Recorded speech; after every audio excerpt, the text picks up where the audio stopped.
For those of you who I haven't met yet, I'm Gail Winchin. This will be the last time that I'm saying that I'm the president of the Connecticut Valley LERA, because in June we will have some new leadership taking over. Eric Chester will be stepping in as our president, and Gabe Duran as vice president, and they're going to be working collaboratively over the next 2 years to support our chapter. So I'm really excited about that. And before we go any further, two things. One is I really want to give a shout out and thanks to Emily and Bernadette from National LERA, who have been working with us all year and through the pandemic to support our Zoom calls and troubleshoot, and they will, I'm sure, continue to do that. But they've just been so very helpful to me, and I just wanted to publicly thank you. And now I'm going to turn it over to Eric Chester, who's going to say a few words about his partner, Brian Doyle. So, Eric. Thank you, Gail. And let me just start by thanking Gail for her stewardship of the organization. She's done a great job for a number of years, longer than she initially promised to do it. So thank you, Gail, for your service to the organization. And I hope to do the job as half as well as you've done it over the years. I did just want to take a few moments before the program starts to say a few words regarding the passing of Brian Doyle. And I'll say at the outset that if Brian were here, he'd be disappointed in me in two ways. One, for speaking about him, he wouldn't want that. He wouldn't want the attention. He wouldn't want the fuss made over him. The other thing I think he'd be disappointed in me over is the fact that I allowed myself to become the president of the association. He would tell me, how the hell did you let that happen? But I will say that, Brian did bring me into this association and as a member of the steering committee, and I owe a great gratitude to him for that. As a lot of you know, Brian passed on November 9th. He was married to his wife, Mary Ann, for 40 years. They built a great life together in South Windsor. Brian was the father of two sons, both of which he's extremely proud of, and both who have children of their own and are doing quite well. They're just great people. Brian had 5 grandchildren who he adored. They were really the love of his life. He was a great granddad. Of course, he's the founding partner of Ferguson and Doyle, which is now Ferguson, Doyle and Chester. He brought me on board about 16, 17 years ago, and he was a mentor to me in every way. He spent a lot of time with me, coaching me, advising me, and more often than not, listening to me. Attorneys are often referred to, at least in court and in a number of other forums, as counselors. No one fit that term more than Brian Doyle. He was a counselor in every way. I had the good fortune of watching him and learning from him counsel clients, many of whom found themselves in desperate situations, and they always left Brian feeling better. Brian could certainly be a zealous advocate for a client, but more than anything, he was a counselor to his clients, and he was always a counselor to me. And I think he was a counselor to just about anybody that he met.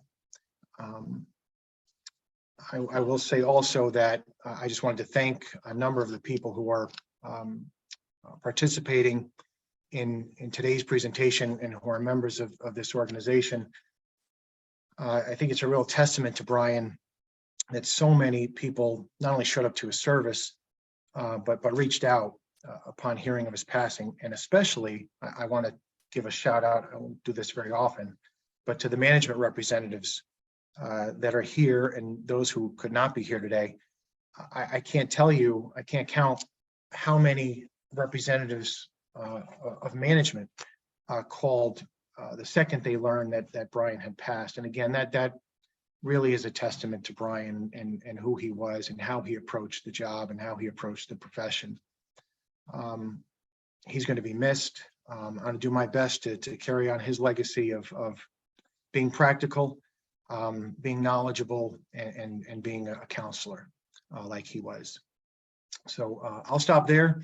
I will say I'm honored to serve as president of this organization. Like I said earlier, I'm going to do my best to carry on the good work that Gail and others have done over the years. I'll stop there. I apologize, I can't stay for the rest of this presentation today. I'm in the middle of a mediation up here at UConn. But with that, I'll turn it back over to, I think, Gail, who will introduce our presenters today. Thank you very much. Oh, and I did, if I could, I don't know if it's Bernadette, can I have the ability to share my screen for a moment?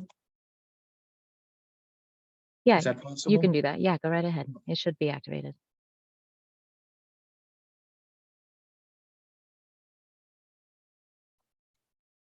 Here we go. Give me one moment.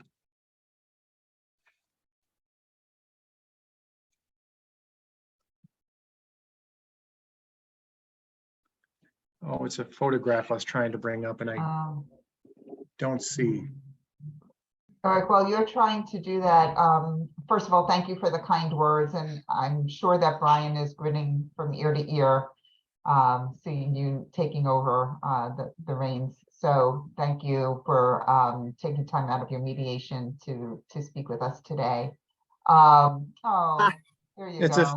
Thank you, Gail. There's a photo. This is Brian's yearbook photograph, his high school yearbook photograph. I thought, it would be to provide a little levity. Yeah, Brian was, he had a great sense of humor, yeah, he kept us all laughing. But I thought this would get a chuckle out of the group. That's great. Thank you so much.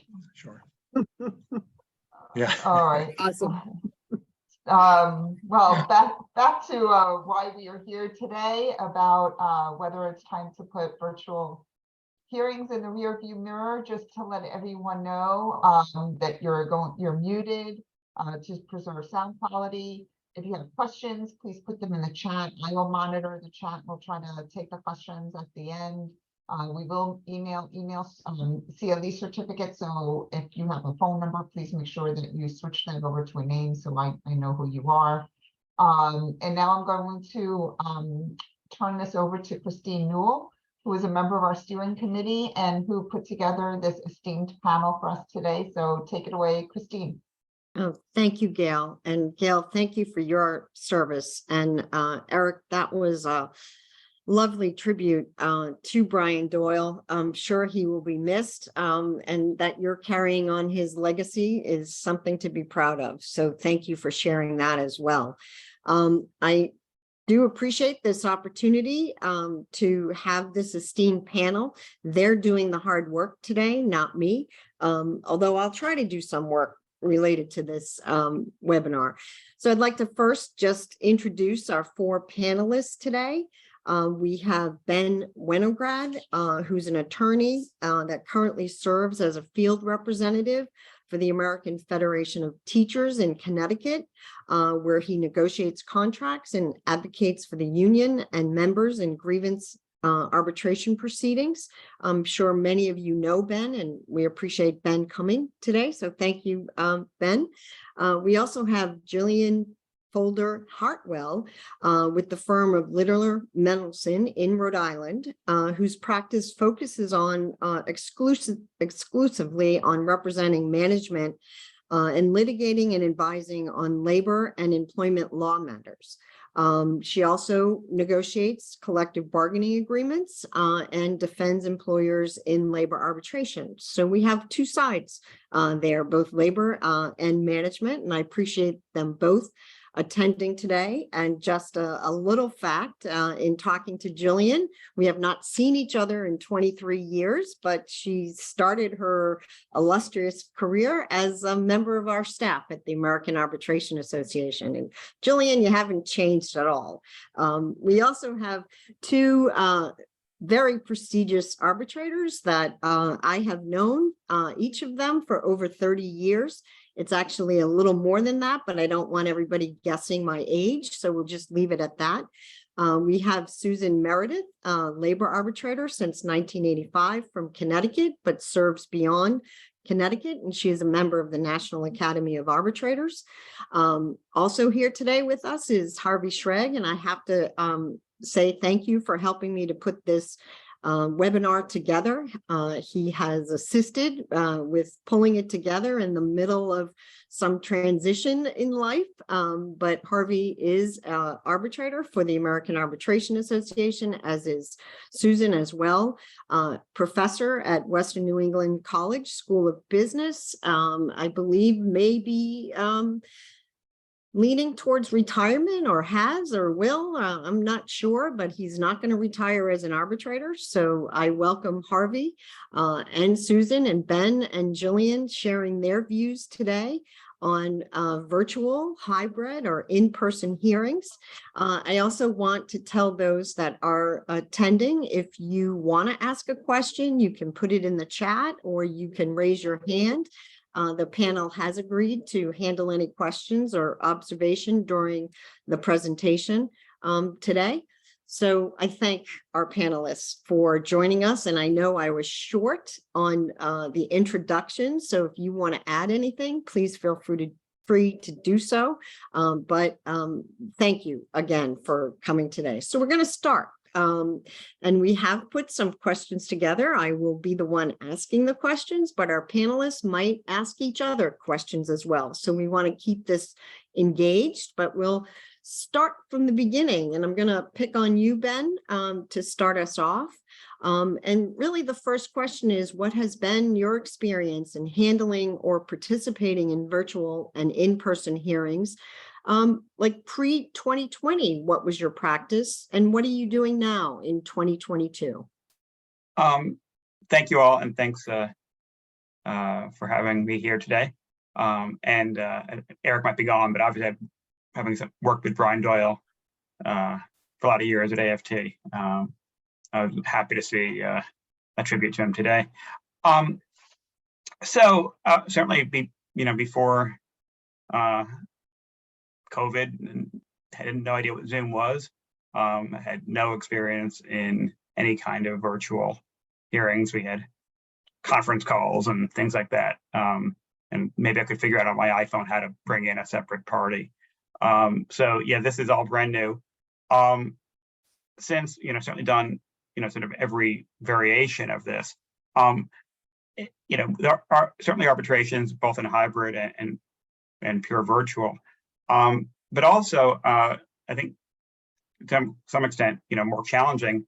I did a couple rounds of negotiations virtually, including one hospital nurses contract entirely virtual, including caucusing, in the main room and everything else in front of members. We had up to 100 members there. Would not have been possible without FMCS and actually an organizer on our staff helping out to sort of do that administrative issue of letting people into a room. So in that context, and also holding public hearings as a member of my town's town council and running committee meetings on Zoom. So certainly, the arbitration piece of it has been some of it, but a lot of living on this forum. And I will say, I kind of wanted to start with that by saying, to the extent we'll have a debate here, I'm leaning far more towards getting back in person on that spectrum, with a few exceptions. But yeah, I'm pretty sick of it.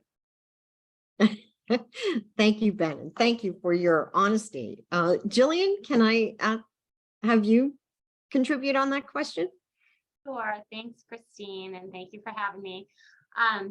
Christine is right that a very long time ago, I was a case manager in the Boston office of the AAA, and when we were on Federal Street. And I remember back then there was an advocate, a management side advocate named David Mandel, who worked at Ropes and Gray in Boston. And I remember having an issue with getting a witness coming in for an arbitration hearing from across the country. And David explained to me he had this really cool thing in his office called video conferencing.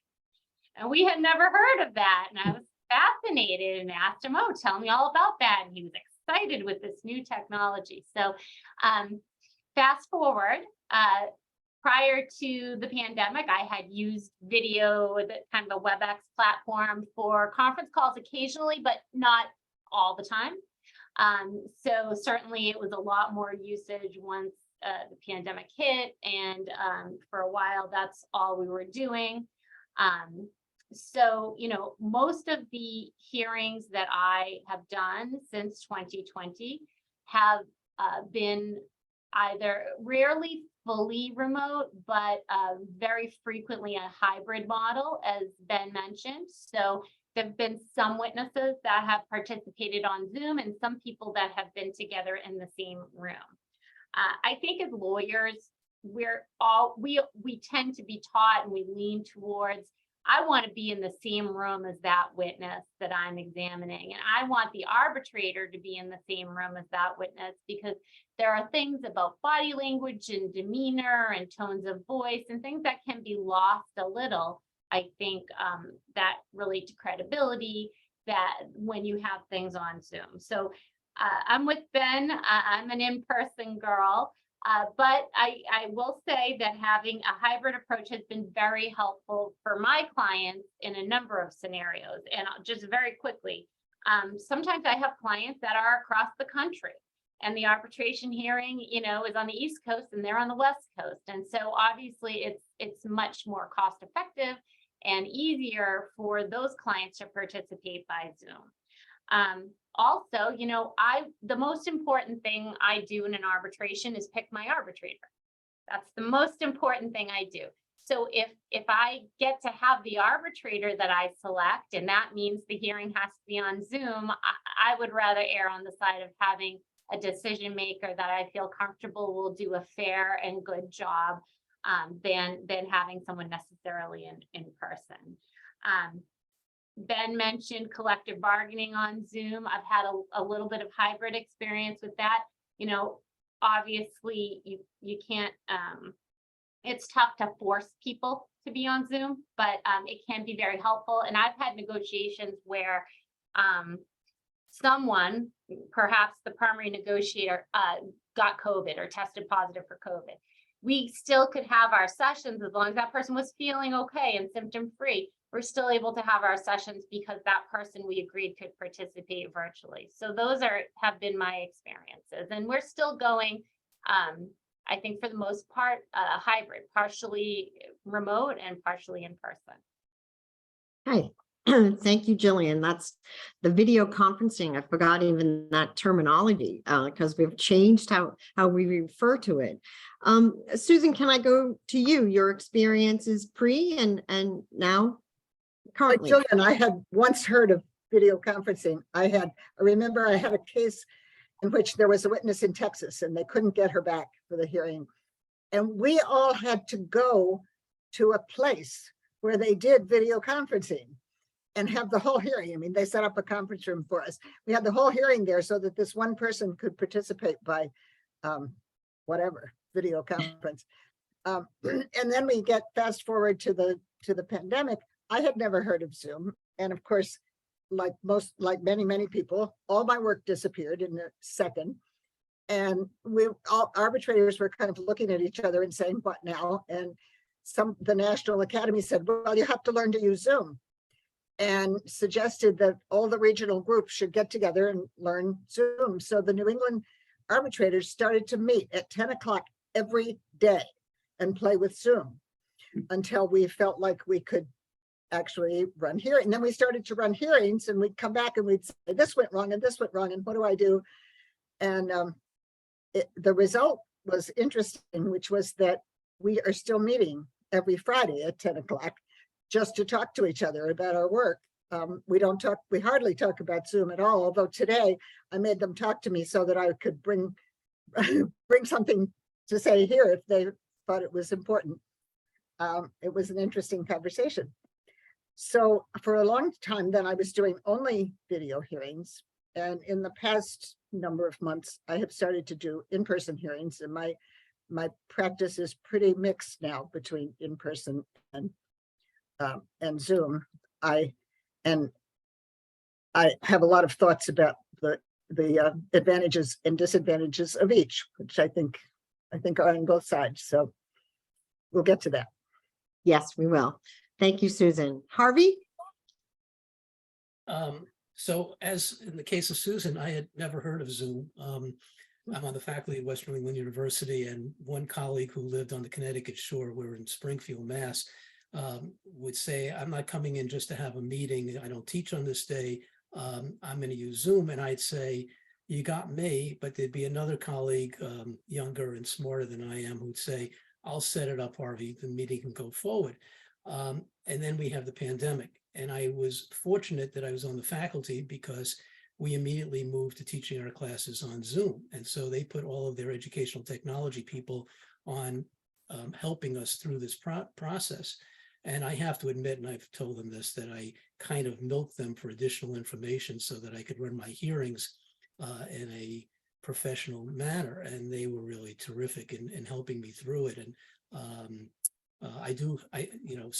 so it worked out well. By the time we were realizing that, initially cases were canceled, oh, this pandemic's going to be over by June 1st, so let's reschedule the cases. By the time we realized this was not ending anytime soon, I was ready to go. Initially, I would offer the parties a pre-hearing conference, I might add at no charge, in which we would run through all the pieces of it to convince them really that the documents can be put up on the screen, the breakout rooms can be set up, everything will be seamless. We may occasionally have a technological problem, but we'll get through each one of those things very quickly.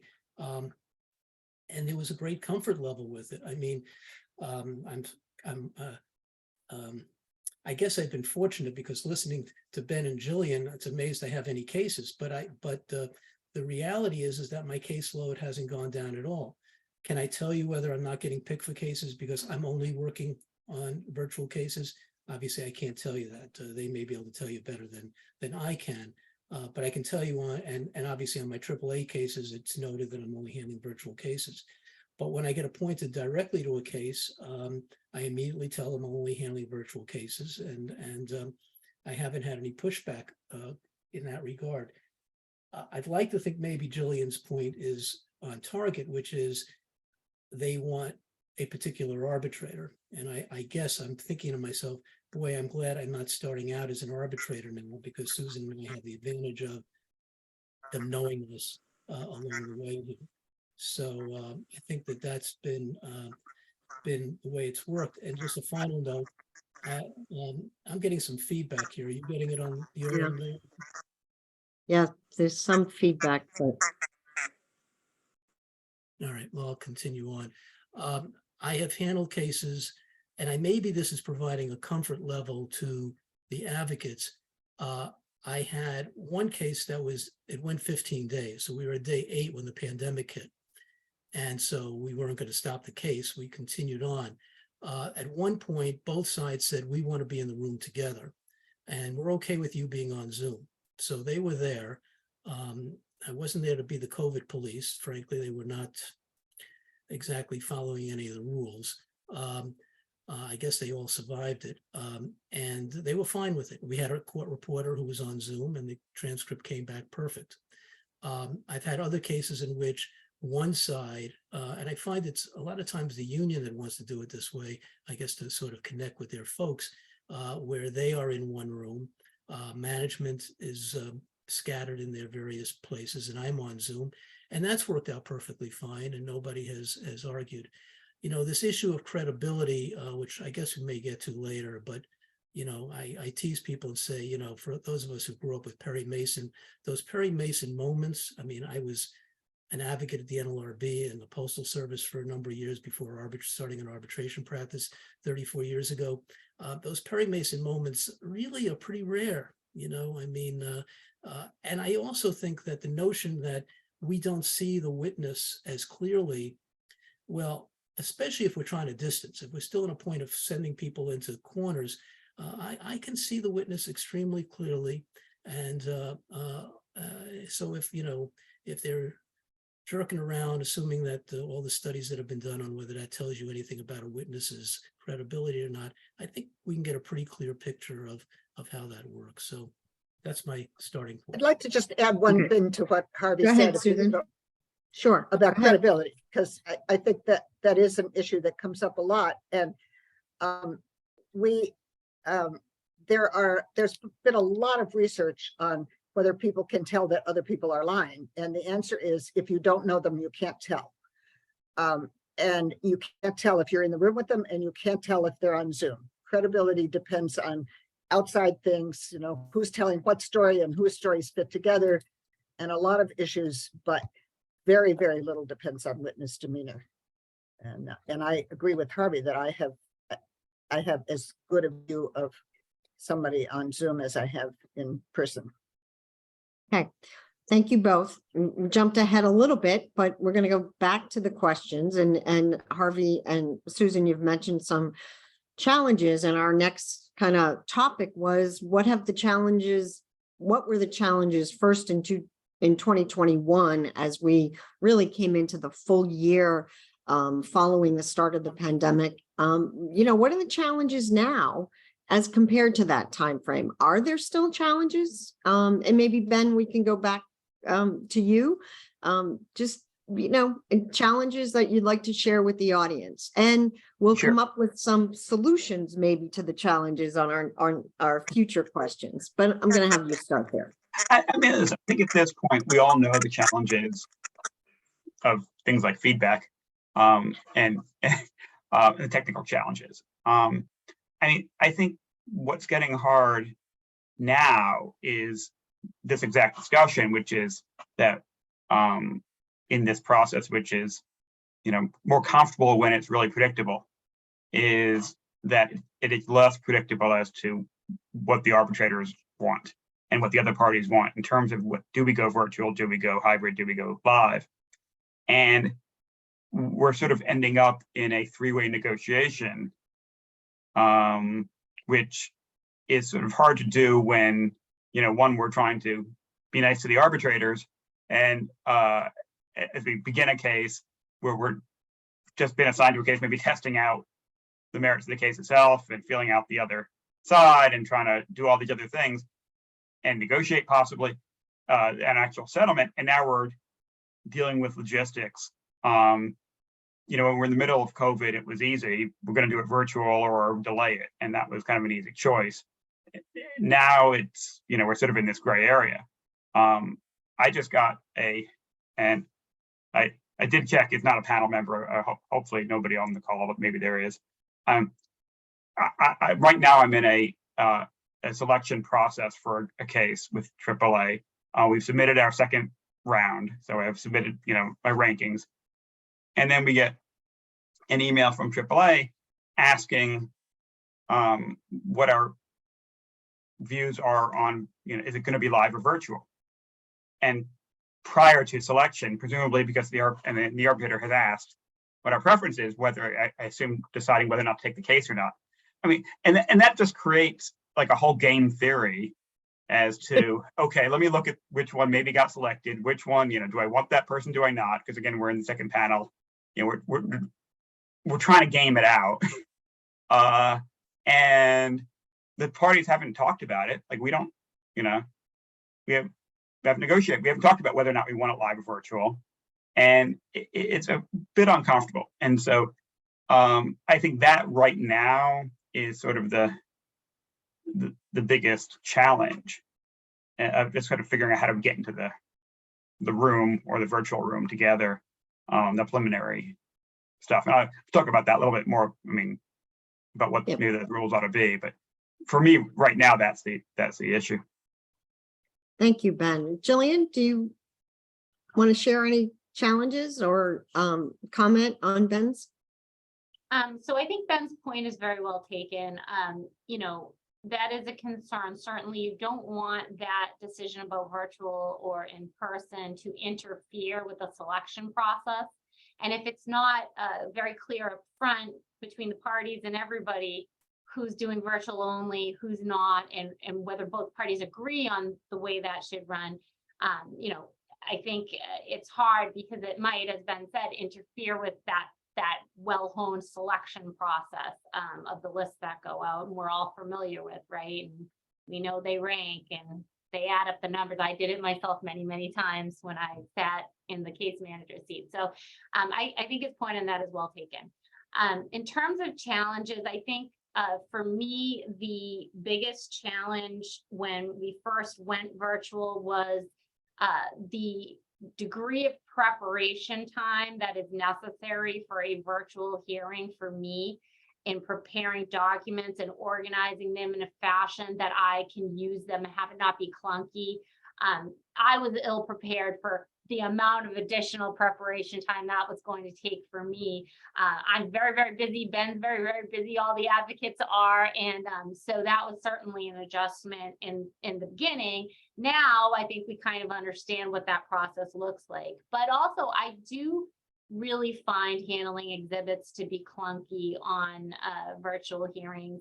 And one thing that bothers me a lot, and I do probably half litigation and half labor, right? So I do a lot of depositions, and I've had a lot of deposition experience with trying to handle exhibits because the witness can only see one little section of this document. And I'm always saying, well, please scroll through the whole thing. Let him see if it is different than the witness having the exhibit, in front of them in person, I feel. And that was certainly a challenge at the beginning. I don't think that's been corrected. I think it just still is always going to be a challenge. But I also don't want to leave out and be very candid that we always have concerns about witness integrity with virtual hearings. And, someone might poo-poo that, but I'm going to say that's a real thing. So I sent out a little email across the big Littler world, and the stories I got back were, signs being held up across the room, text messages to a witness during testimony, notes that a witness had that you couldn't see until maybe a little corner peeked out halfway through testimony. So witness integrity issues are very concerning to advocates, and the control of that is certainly a lot more loose when you're not sitting in the same room as somebody. And then lastly, we do a lot of chit-chatting when we're in person at an arbitration hearing. And it could be me chit-chatting with Ben and saying, do you want to talk about this case out in the hallway before we go forward, or kind of caucusing on different things with our clients. I get it, we can have a caucus room, but then also just chit-chatting with the arbitrators, getting to know them a little bit if you haven't had them before, catching up, gaining a bit of a rapport with them before a hearing, after a hearing, whatnot. So I do think the virtual format kind of cuts down on some of those things that build those relationships, both between the advocates and also with the arbitrator. Thank you, Jillian. Susan, challenges you'd like to share or Sure. comment what Yeah, Ben and Jillian have shared? Yeah, I'll pick up on the last thing that Jillian was saying, because that's the thing that I keep saying is you don't schmooze on Zoom. You get the hearing done, the evidence gets in. I think you can do a very fair hearing, and I feel like I do a good job in a virtual hearing, but there's no fun, and there's no getting to know people, and there's no finding out where they went on vacation. And one thing that happens is when you're in person, I think cases get settled. I don't think cases get settled once you're on Zoom, ever. They may get settled 10 minutes before. That's happened to me. We were on the phone 5 minutes ago and we've settled the case, but it doesn't happen in the hallway. And sometimes in the hallway, what happens is they settle next week's case. They may not settle today's case, but they settle next week's case. None of that can happen on Zoom. And the other thing that has, this is sort of the two-part thing. There's a way in which we've gotten too comfortable, or at least I have, and I think a fair number of advocates and arbitrators have, and we don't work as hard. I don't do pre-hearing conferences anymore unless I find out that people haven't done virtual hearings and need them, because people have done it. They know what they need. I say, this is when I need the exhibits, let's go. But I had a hearing this week in which a number of witnesses were people who whose work does not involve sitting in front of a computer, ever. And in fact, these people may stand by a computer and put information in it, but they're not they're not used to. They were all in their houses, they were coming in on their phones, and it was very difficult. You know, people couldn't get in, people got in, you couldn't see them, you could see them, but you couldn't hear them. And in the early days of Zoom, I would have worked a lot harder in the beginning to make sure that advocates worked with their people and knew that their people could handle the technology, or got them into their office and enabled them to do it. But in this case, I hadn't really talked to anybody about it. I sort of assumed you'll get your witnesses there. And ultimately, they did, and I heard all the testimony, but it was frustrating. I think it's a good point, Susan, on kind of where we were with a lot of teaching, a lot of interaction, a lot of make sure everybody's comfortable with it. And as with anything, we assume, okay, everybody knows what they're doing. Yeah. And there Yeah. are different levels of experience and comfort even with Right. the Zoom. So it's a point well taken. Harvey, do you want to add to any of the comments? You're on mute, Harvey. Maybe better off that I was in mute. I guess I've been lucky. I'm having fun, and I'm doing it only on Zoom. I mean, my policy, first I send out something beforehand saying, the documents need to be to me 24 hours in advance at least. It doesn't preclude you from submitting other documents during the course of the case. To be honest, I think listen, I was once an advocate. I know I was running up against the moment, Xeroxing, copying stuff at the last minute. It makes the advocates a bit more organized, sort of like trying to get my students to actually do it before the night before. And I meet with the advocates. The first thing I do is bring the advocates in. I make sure the people in the waiting room are people who are supposed to be coming in. And we chit chat, and I still find out to the degree an arbitrator should be schmoozing to start off with. I mean, you're not supposed to be influencing us, although I have to admit, I'm curious where Jillian's been for the last 23 years or whatever, since she left AAA. But, we still have an opportunity to do that, and we should. I mean, that's part of the camaraderie of the labor relations community. So I'm still having fun. In terms of the witness integrity, I have a policy where I tell the witnesses, I may ask you to move your camera around. Could make an arbitrary decision. It's not based on seeing anything, but I may ask you to move that camera and show me what is going on your down there and who's in the back and who's in the front, if I have any question at all. The other thing is I say, if you have somebody who is in the room, you need to identify that person. And I basically give them a warning. If it turns out you've got somebody in there and we realize that, your credibility is, going to be gone. So I haven't really had that issue. I tell them the cell phones have to be aside. I realize maybe I've been fooled. I haven't seen any evidence that people are getting text messages during the course of the case in that regard. That part of it. There was one other issue that was raised, and I don't remember what it was. Susan, what was you talked about integrity and schmoozing? What's that? About credibility? Yeah, I mean, I said my statement on credibility. I think that I do what the LERA people are doing right now. I limit my screen to the witness, the attorney or advocate who is questioning, and the attorney for the other side, so that I can see any kind of objections that are going to be raised. And I put everybody else in the background so that I can really focus in. If I think we're in a very tight credibility issue, I'll put just the witness up on the screen so that I can observe that person more specifically. So, the bottom line in all of this is, I know what I wanted to say.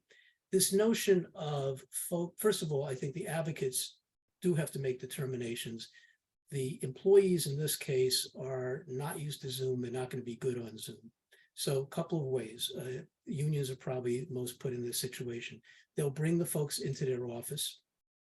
Very often, they too are concerned about COVID.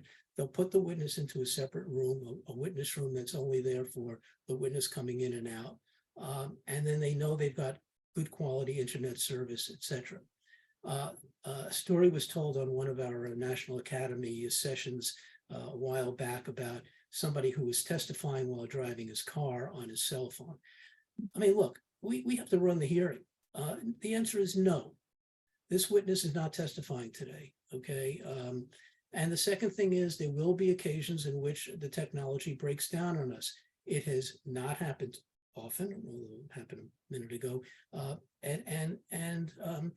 And so sometimes you got to stop. I mean, we're not going to sacrifice the quality of the hearing and my ability to hear because I'm trying to prove this works. We stop, we fix the problem, and then we come back. I've never had to adjourn a hearing for more than 10 minutes or so to work out the problem. And so I think that's part of the thought process that has to go in here. We have a right to say, no, this is not working. Let's rethink this. Yep. Thank you, Harvey. Any comments on that, or we'll go to the next kind of question? I'll just to the add panel? on, Go ahead, Ben. and I think Harvey, you picked up exactly on sort of what was being implied by Susan on that. I mean, I think again, as a union advocate, there is, you know, an implicit bias against some of our, you know, in the fact that people are not familiar with the format. We are all, the advocates and arbitrators are, you know, white collar professionals. And we live on Zoom, and we've gotten, you know, more or less used to it, and have the capacity to do it. And our members, and typically, and often management as well. I mean, you know, I mean, the general problem of all arbitration is that, you know, the people who are most personally impacted by the decision are the ones who are least likely to have been in that situation ever before. So those problems exist in person as well as on Zoom. But one of the, I mean, let's go back to an earlier point.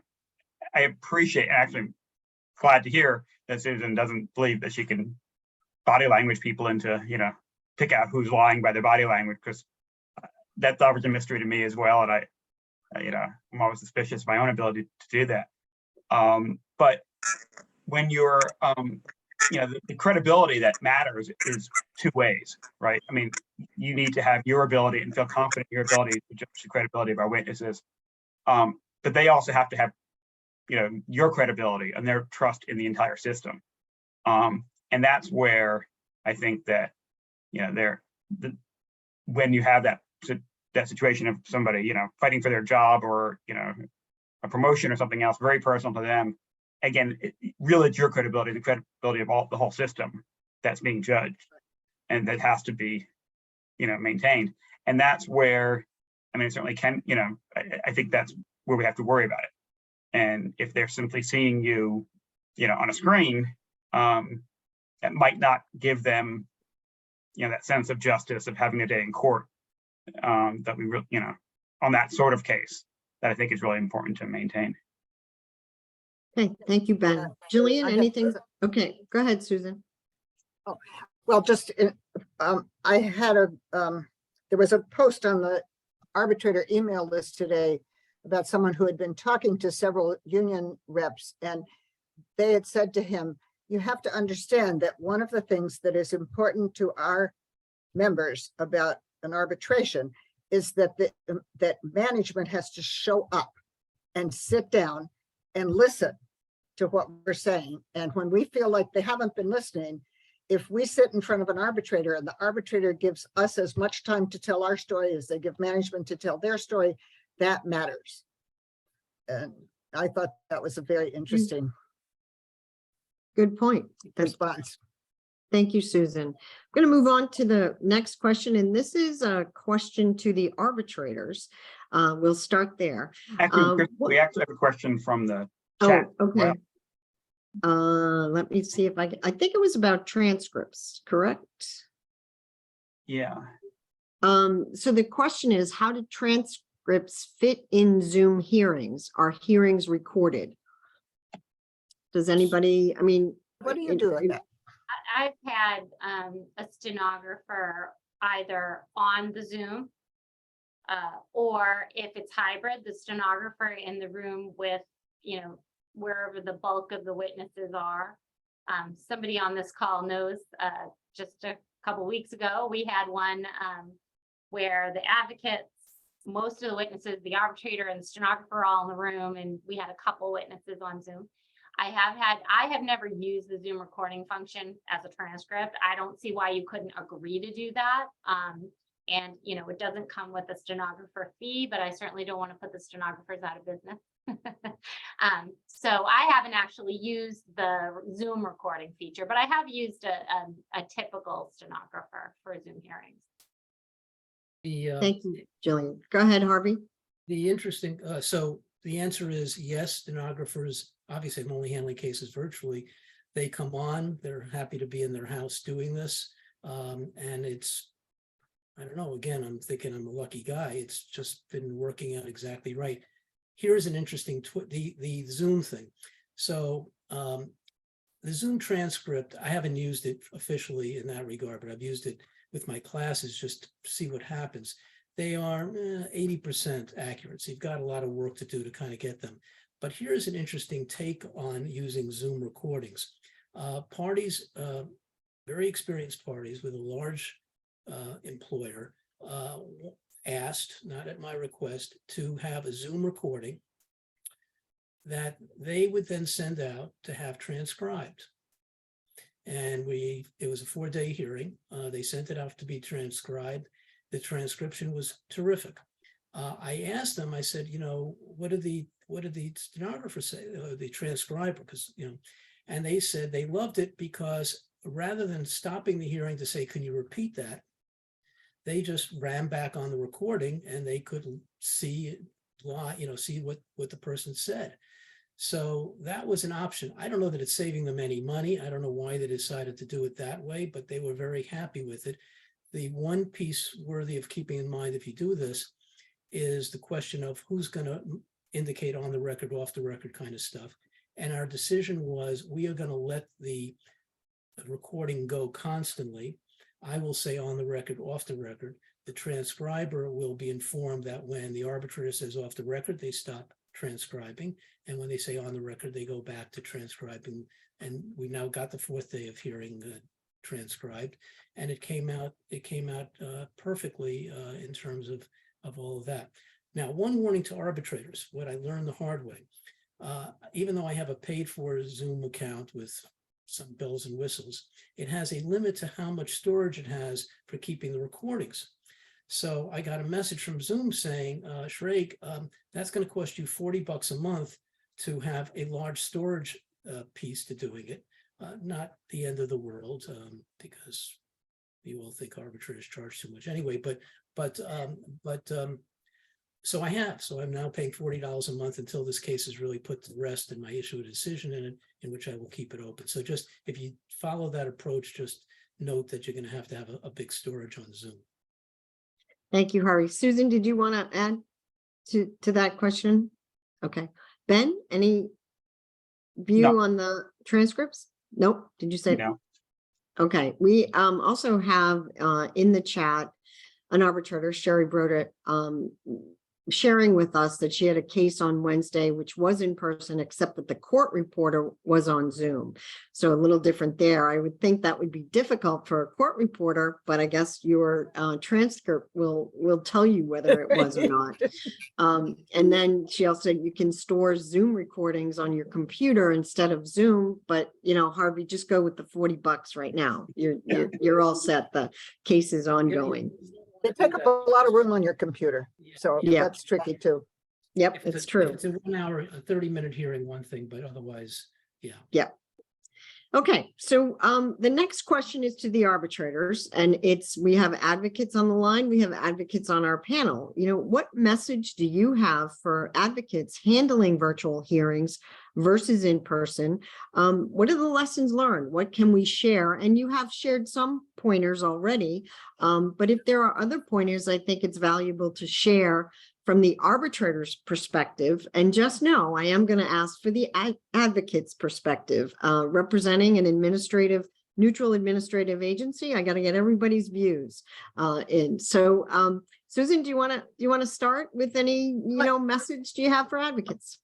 I think most of what I have to say, I've already said, which is that the most important piece that I'm seeing is that people need to be very clear about their witnesses' ability to deal with the virtual world. And if they know that people are going to have a hard time with that, they need to figure out how to make it work for them. And which may mean bringing people into union offices or whatever, or maybe even just testing things out beforehand so that you know what's going on. And other than that, I feel like most of the advocates who have appeared in front of me have done a very good job of transitioning and moving into the virtual world without pretty much missing a beat. So I Good. don't really have other. Thank you. Harvey? Yeah, I mean, I think we've really covered a wide range of the concerns and issues. Look, I think the bottom line is the advocates have to know who they're representing and their comfort level, and the advocates have to be comfortable. I mean, it's not going to be helpful to me to have advocates who are suspicious of the process.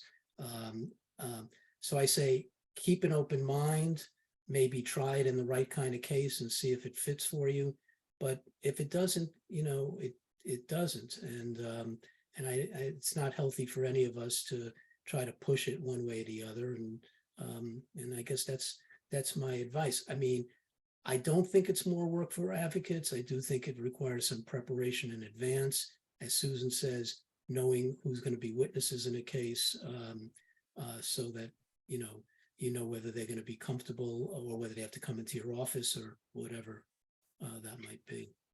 Yeah, I will share early on a lot of the practice sessions that we had with advocates as well as with arbitrators were very helpful when somebody was new to the process. As we all know, how can we get people to be comfortable with the process is important. And I think, Ben, you said this early on, we assume that everybody is comfortable with the Zoom process because it's become part of our life, but it's not for everyone. Not everyone has become comfortable with it. So I think keeping an open mind to that as well.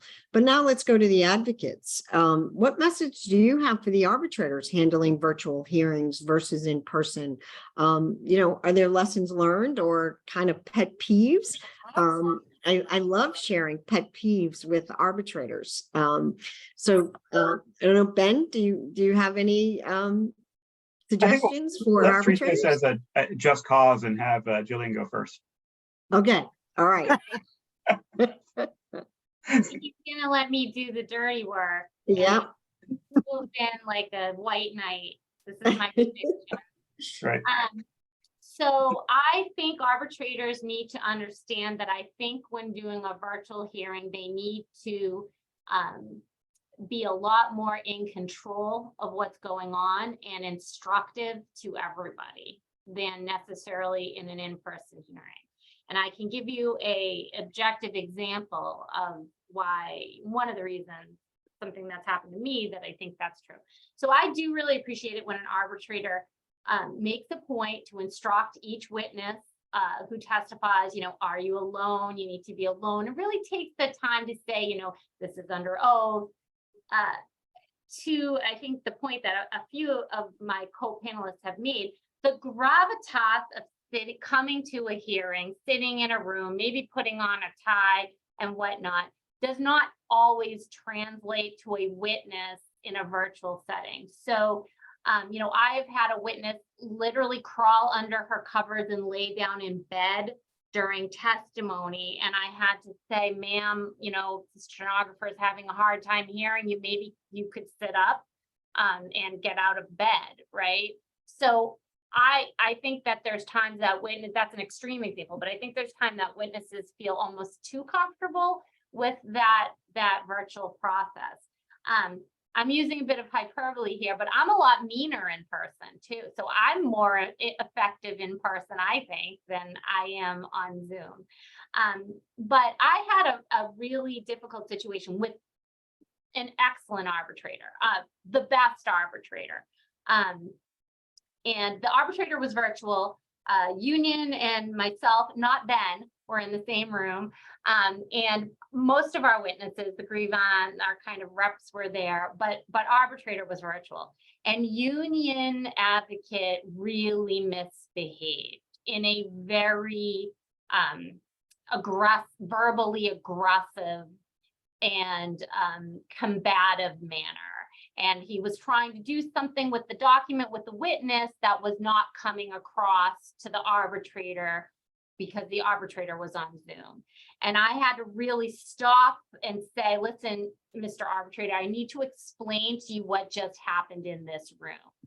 And and that arbitrator did a wonderful job after it was explained to him of giving an appropriate instruction. However, I don't think union advocate would have felt as comfortable to ratchet it up that high had arbitrator been sitting a couple of feet away from him.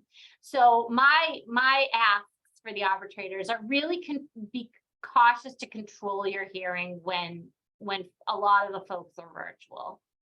How did I do, Ben? I'm not disagreeing. Thank you. No, I think, no, those are all great points. And I'm sure the union advocate was innocent, but I think that having, the most important thing for me is having the rules in advance. And I think both, certainly in the selection process, if you're not doing, if you're only doing virtual, make sure that's on the bio. And I think we should consider, from a AAA point of view, whether or not that's a grounds for exclusion. I mean, if again, I'm dealing with it just this week, though. I mean, again, the idea that if you're saying, I mean, I want to be really respectful of people's of arbitrators, you know, decision not to go, you know, in person. But I think that needs to be, you know, disclosed in advance. If it's, you know, uncompromising, you know, if it's not based on a case by case, that should be disclosed. And, you know, arguably that should be something that we can say on even on the second panel, that's an exclusion, that's not a qualification, because otherwise we're sort of trapped in that three-way negotiation. Once selected, if we are going virtual, though, I don't think we need it for the bio, but I'd love to see the rules. I think the idea of having that pre-conference is a great idea. But I did one case at State Board at SBMA, which I didn't love their rules, but at least they were there. And again, typical SBMA. I mean, they weren't as flexible as you have at, you know, AAA. You know, we didn't get to negotiate those, and I did. You know, there were parts that I didn't love, but at least there was a rule that I could follow, and now I can plan out my strategy based on those known rules that both advocates have. So I really would encourage, if you're doing a virtual, to tell us, you know, as early as possible, any rules that you have, so that we can pass those on and prepare in that way. I think, you know, those are my, the other thing I do think that, and it sort of fits in here, it really does depend on the case. You know, I'm pretty sure, I think we had one fairly recently with Gabe Duran, and it was a contract interpretation case. I mean, this was, you know, if we had worked harder, we probably could have come up with stipulated facts. You know, there wasn't time, we didn't have the time to do that. So the witnesses were basically, you know, yes, this is the contract, and yes, these are the documents, and yeah, a little bit of back and forth, but really no credibility issue. Just straight out, what does this contract language mean? Perfect situation for virtual. I mean, that's a case where, I think saving the travel, saving everybody else, it was perfect. But when they're having that flexibility, it's also going to be really valuable, and the willingness to do that when, in that case, I think the advocates, agreed completely. There was no reason not to do it virtually. And Lee just asked me a question. What rules? Again, I think, certainly production of documents, and when you want them,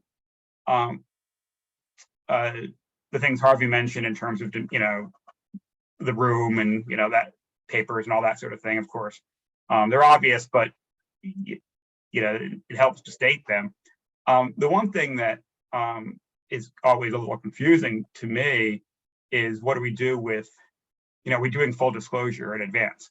I don't practice, so I'm used to the arbitration world of surprise, and are we getting full disclosure? Does every document have to be submitted in advance, or can we have rebuttal documents, and how are we dealing with those? The state board didn't seem to have that. They pretty much show us everything in advance and in person, mailed in. How are we dealing with the issue of a late document, or a document that again is for rebuttal purposes? And I've gone to cases where I really don't know what those rules are, and that would be really helpful to have first. Thank you. And I appreciate the question and you seeing the question. I will clarify, Harvey, I'm going to use you as an example, as an arbitrator serving for us, as well as direct appointments, and maybe for other administrative vendors as well. If Harvey is on a list, it is clear that he is doing virtual only.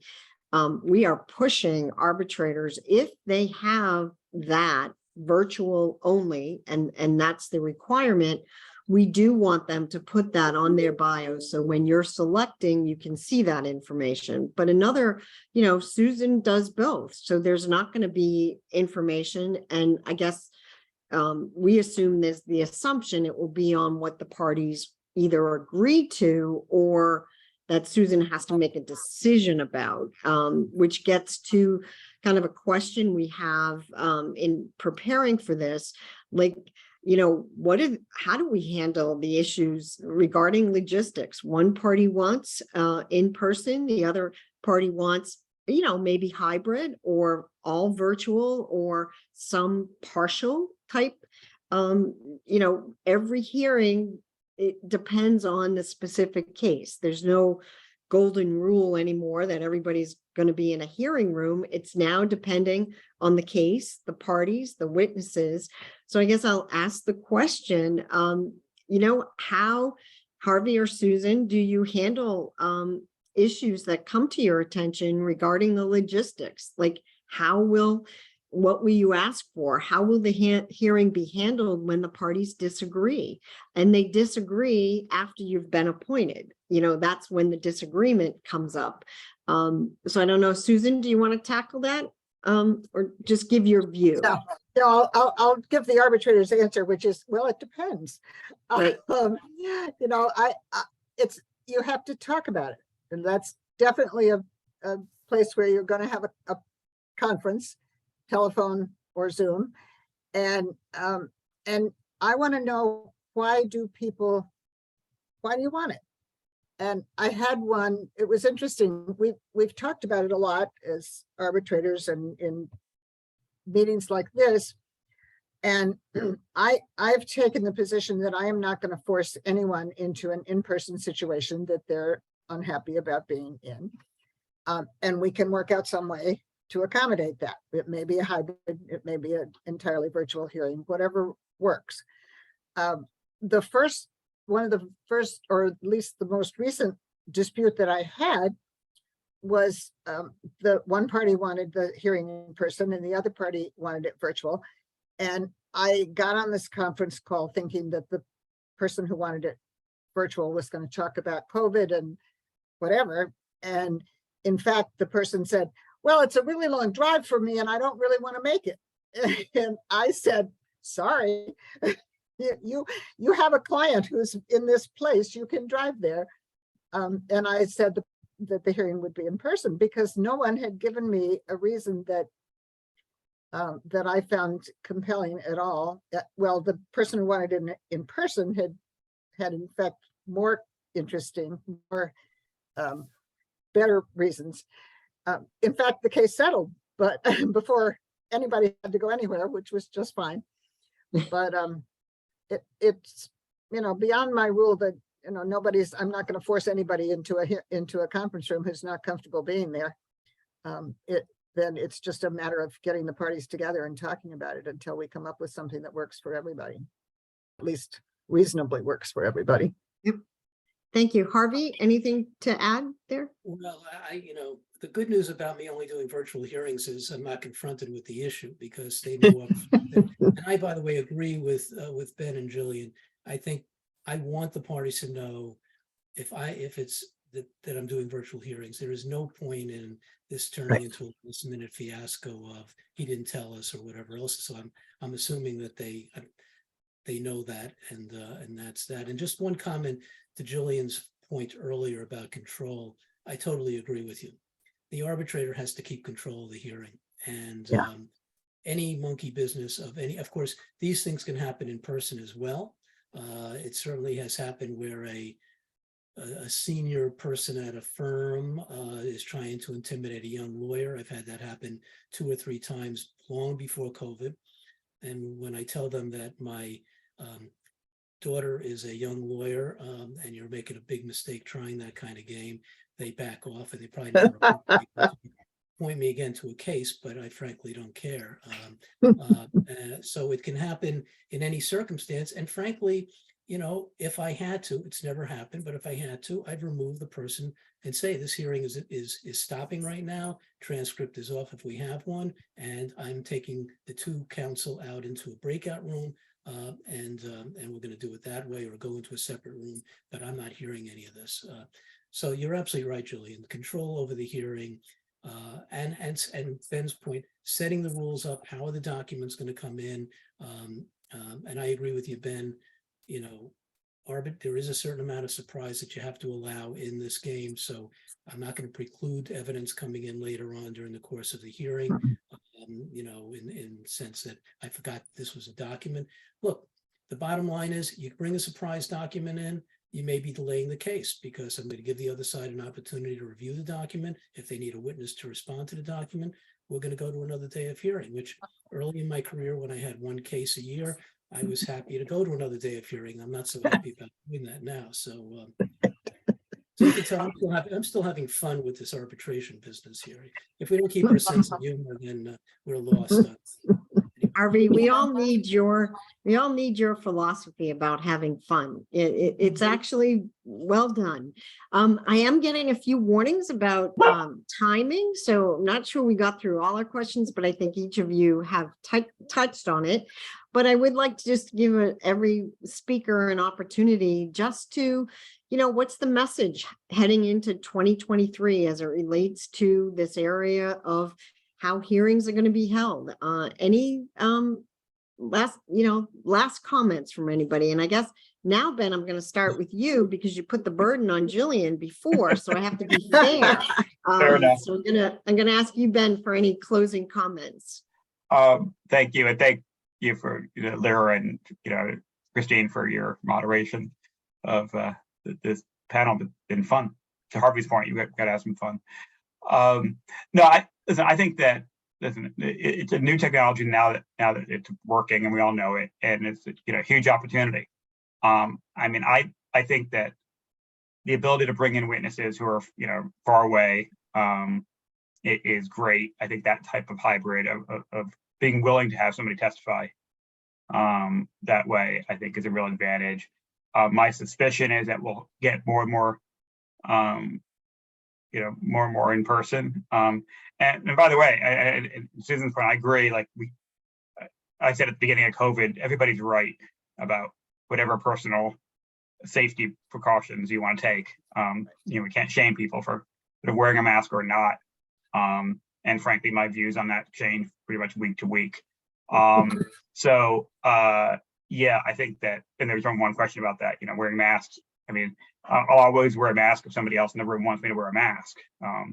And like I said, every day I kind of change my mind as to how careful I am.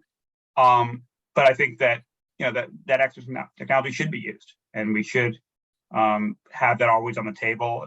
Again, like I said, especially for simpler cases where, we can all save time and money, but by going virtual. But in the end, I suspect we'll be more and more in person.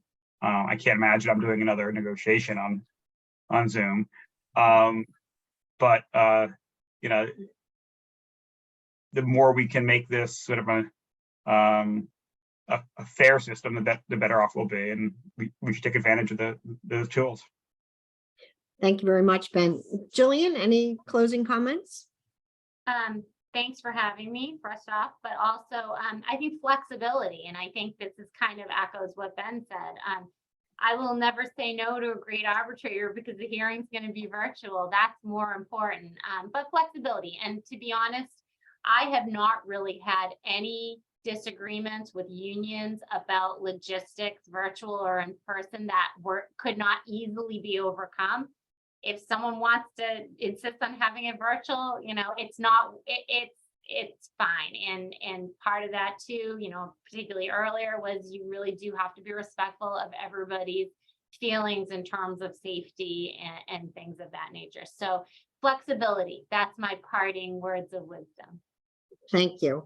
Susan, any closing comments? Oh, I agree. I really like being able to do hearings in places that are hard to get to, or with people who have trouble getting there. I'm a little bit hopeful that we may be able to move some hearings to virtual when there's a snowstorm in the next couple of months.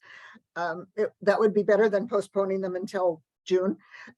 And I think what the advocate said is right, that we've got 2 ways to do it, and we'll use them where they're appropriate. And I think it's wonderful. Thank you, Susan. Harvey, you've got the floor for the last minute. Well, I think it's all been said, and I think I said it when the panelists, when we met to do a little preview before. I was looking forward to this panel for my own information and learning. So I've got a lot to think about in terms of the comments that were made here, because I think they're coming from the folks who are representing the people coming before arbitrators. So thank you, and thanks to LERA, and been good. Flexibility. Well, I like that line there, Jillian. Flexibility. Yep. Flexibility is good, and what we're going to remember is to have some fun every once in a while as well. So I really appreciate all of your comments and your willingness on a Friday afternoon to participate. And I'm going to turn it, I think, back to you, Gail, but Sure. Thank you all very much. Yes, many thanks to the panelists. I think this is a testament to the flexibility that Zoom offers, right? People can be from out of state and anywhere to participate in a wonderful conversation like we've had today. And I'm just going to parlay on Harvey's theme, and that is, I hope everyone gets to have some fun as we turn the corner into the holiday season. And I'm just very grateful for everyone participating here today. And I think this was an excellent session. Thank you, Robert. I learned a lot, and more to come in the new year. So happy holidays to everyone, and be well. And if you have any suggestions for programs that you'd like LERA to see, you can send them my way, and I'll forward them to the steering committee. And you'll be seeing a whole lot more of Eric and Gabe in the coming year. But thanks again for everyone being here today. And Christine, thanks for all you did to put together this tremendous panel. Take Thank care, you, Gail. everyone. Thank you so much. Bye-bye. Bye-bye. Thank you. Bye.